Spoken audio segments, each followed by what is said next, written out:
Era o fim do século XIX. Londres crescia em ritmo acelerado, com seus bairros operários e ruas escuras, onde a modernidade convivia lado a lado com a violência. Na manhã gelada de 11 de fevereiro de 1897, uma jovem chamada Elizabeth Camp acordava para viver o que seria o último dia de sua vida. Elizabeth tinha 33 anos, era conhecida pela sua seriedade e pela vida respeitável que levava. Trabalhava como governanta no Good Intent Public House, no distrito de Woolworth, mas naquele dia estava de folga. Atrás da imagem de mulher dedicada, havia também uma noiva esperançosa. Dentro de poucas semanas, ela se casaria com Edward Bry, um verdureiro que tinha seu comércio bem em frente ao pub onde ela trabalhava. A vida parecia prometer estabilidade, afeto e futuro. Ansiosa para aproveitar as horas livres, Elizabeth decidiu visitar suas irmãs. Vestiu-se com elegância, levou sua bolsa verde e um guarda-chuva de ponta prateada. Passou a manhã em Hammersmith com Annie, compartilhando histórias e contando os detalhes de seu casamento que se aproximava. Depois, seguiu para Hounslow, onde ajudou a irmã Frances Haynes na arrumação da mudança. Alegre e sem pressa, parecia viver um dia comum. Antes de partir, mostrou à irmã o dinheiro que carregava, 38 shillings. Uma quantia razoável, mas não exagerada. O suficiente para não chamar a atenção. Comentou ainda que havia deixado seu relógio de ouro em casa, talvez por precaução. À noite, Frances a acompanhou até a estação. Elizabeth comprou uma passagem de segunda classe. A irmã estranhou. Mulheres sozinhas, dizia ela, estariam mais seguras viajando na terceira classe, onde havia mais gente. Mas Elizabeth sorriu e respondeu que a segunda classe era mais tranquila. Entrou em um compartimento vazio do trem das 19h42 com destino a Waterloo. Ninguém mais viajou com ela. Na estação de Waterloo, seu noivo esperava. Edward observava cada passageiro que descia, ansioso para ver o rosto de Elizabeth entre a multidão. Mas ela nunca apareceu. Primeiro pensou que tivesse perdido o trem. Depois, que talvez tivesse decidido ficar mais tempo com a irmã. O que ele não sabia é que, dentro daquele vagão, a vida da jovem já havia sido arrancada de forma brutal. Enquanto passageiros iam e vinham, um procedimento de rotina acontecia. Funcionários entravam nos compartimentos para limpá-los. Um jovem limpador abriu a porta de onde Elizabeth deveria ter descido. O que viu mudaria para sempre aquela noite. No chão, uma mulher caída de forma estranha. Cabeça sob um banco, pés sob o outro. Ele se aproximou.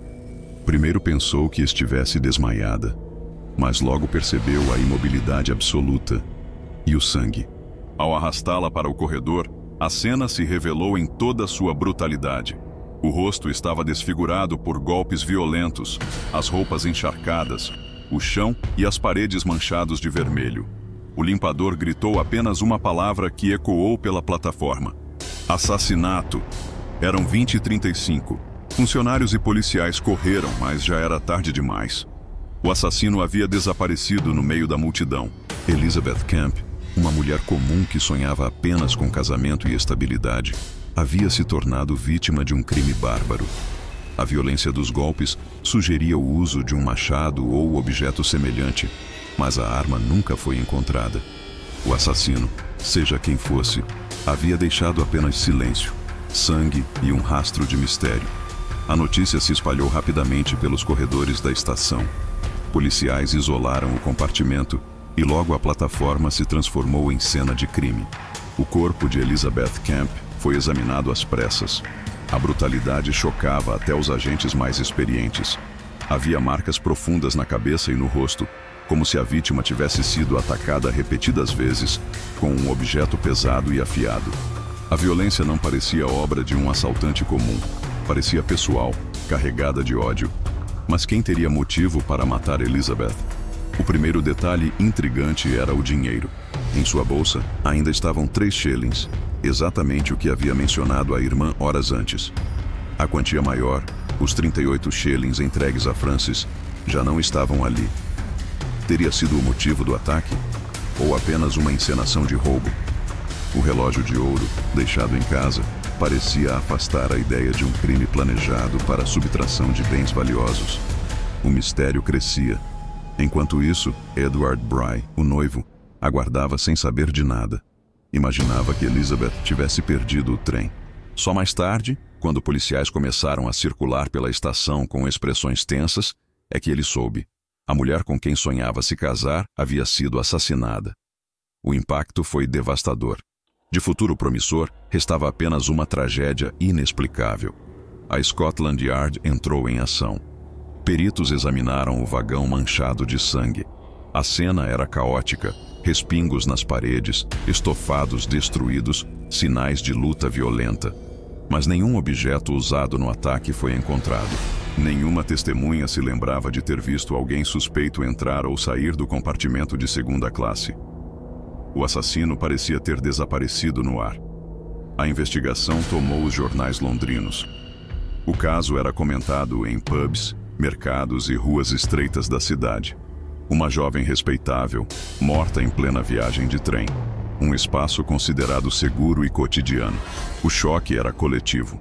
Mulheres passaram a evitar viajar sozinhas, e os compartimentos de segunda classe ganharam uma aura de medo. Mas para os investigadores, uma pergunta permanecia. Elizabeth teria sido alvo de um ataque ao acaso, vítima de um criminoso que rondava os trens? Ou havia algo mais, uma ligação oculta, um motivo pessoal enterrado em sua vida íntima? A resposta estava escondida no silêncio daquela noite gelada de fevereiro. E cada pista, cada testemunho, poderia ser a chave para revelar quem realmente matou Elizabeth Kemp. A investigação seguiu em ritmo acelerado. A imprensa cobrava respostas. A opinião pública exigia justiça. Quem poderia ter matado Elizabeth Kemp de forma tão brutal dentro de um trem em movimento? Logo, suspeitas começaram a surgir. O primeiro a ser investigado foi Edward Bry, o noivo. Em casos assim, a polícia quase sempre olhava para os mais próximos da vítima. Mas Edward tinha um álibi sólido. Ele estava em Waterloo aguardando a chegada do trem quando o corpo foi encontrado. Além disso, o choque em seu semblante ao receber a notícia parecia genuíno. Para a polícia, era improvável que o noivo tivesse qualquer envolvimento. Restava então considerar a hipótese de um ataque aleatório.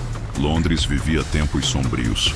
Crimes violentos em trens já haviam sido registrados antes, mas nada com a mesma brutalidade. O compartimento de segunda classe, isolado e com portas individuais, criava oportunidades para assassinos que buscavam vítimas indefesas. Elizabeth sozinha, elegante e carregando uma quantia em dinheiro, pode ter se tornado o alvo perfeito. Logo, testemunhas começaram a aparecer.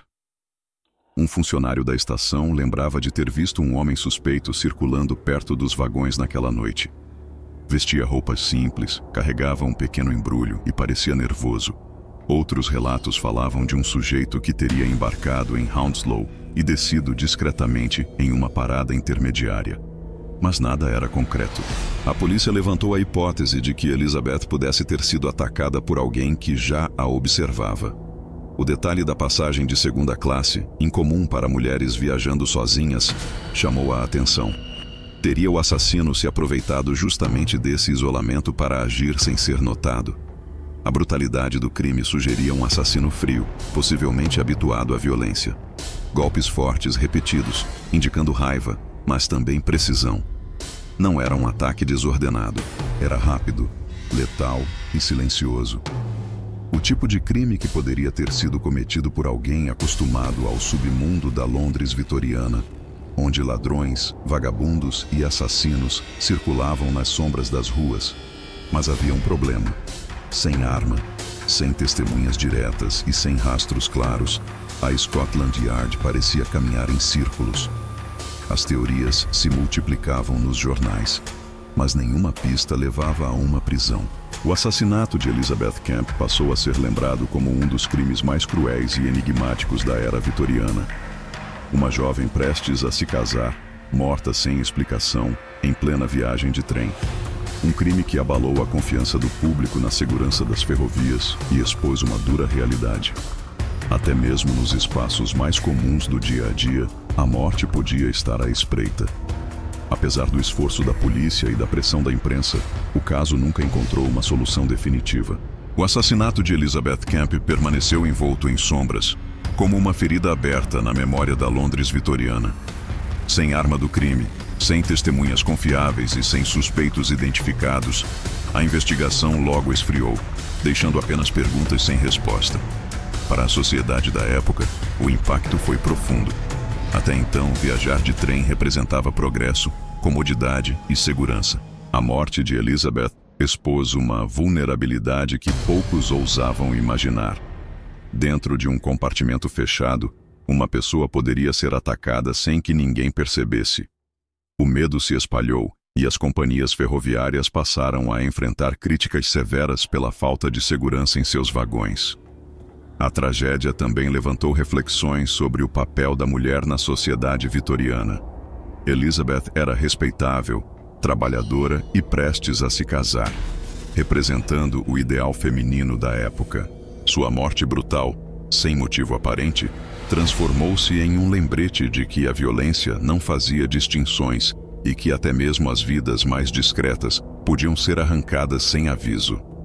Com o passar dos anos, o assassinato de Elizabeth Kemp ganhou lugar entre os crimes não resolvidos mais brutais do período, lado a lado com outros mistérios que marcaram a história criminal britânica. O nome dela deixou de ser apenas o de uma jovem governanta e passou a simbolizar a vulnerabilidade das vítimas esquecidas pela justiça. Mais de um século depois, o caso ainda ecoa como um enigma. Um crime que abalou a confiança da sociedade e permanece, até hoje, sem respostas. Elizabeth Kemp partiu cedo demais, vítima de uma violência covarde. E o assassino, quem quer que fosse, desapareceu para sempre nas sombras da multidão londrina.